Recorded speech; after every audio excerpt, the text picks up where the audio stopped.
The Secretary of War can do regular hard PT. Beaten body challenge today. 50 pull-ups, 100 push-ups.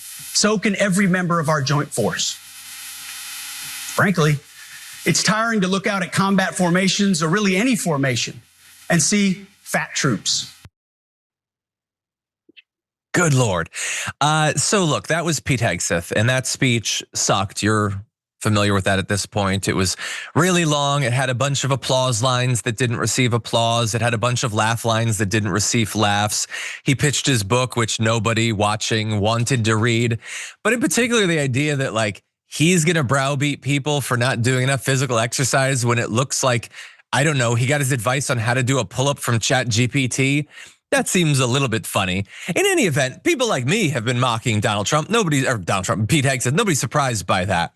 Fox News is usually less of a expected venue for that sort of criticism, but Hegseth's speech did receive criticism. I believe it was on the 5. Take a look.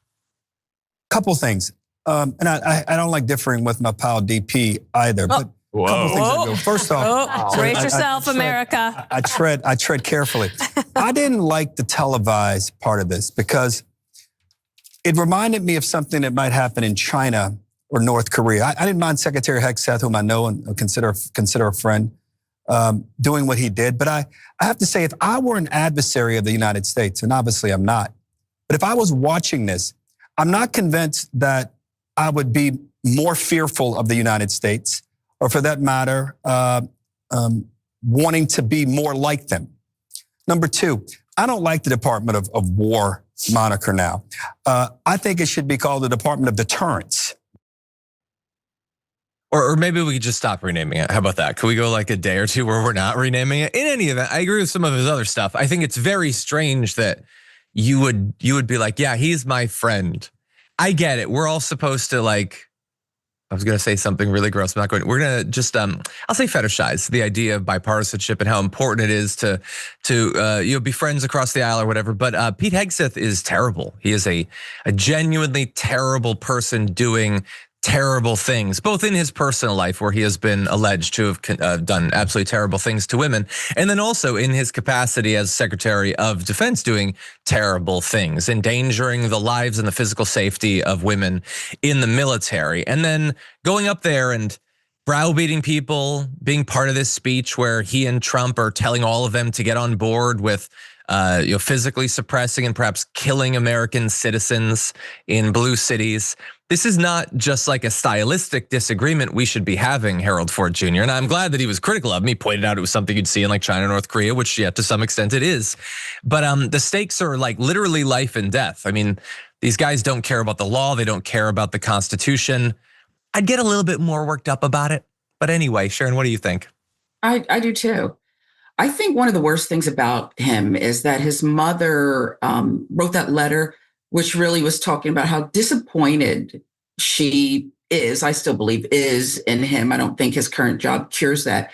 And yet he's emerged in the world and he's so proudly, mediocrity lives, boast. I mean, his white privilege knows no bounds. He's literally the worst unqualified ever, okay, to be nominated, to be thought about anything in this position. And yet he spends and wastes all this money, brings these real generals and leaders into that room and decides to lecture him about his dumb book that should have gone straight to paperback. He is a disgusting guy who believes he's actually the opposite. He believes he's like the greatest guy, even after a smackdown publicly, including his mommy.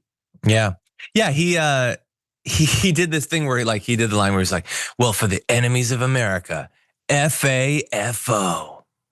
And then it was just like silent. Like he thought, Can you please? He thought like he was looking in the mirror in the back, like did a shot or whatever. And then he's like, yeah. And then everybody's gonna clap. They're gonna be like, ooh, America. No, it's not.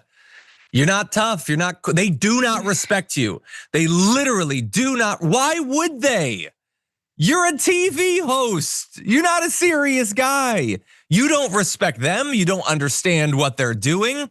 All of those people have served in the military for literally decades. They're watching this guy being like, all the military's done is be woke for years. And all of them are sitting there like, What the hell are you talking about? That has nothing to do with the military. There's no reason whatsoever to respect him.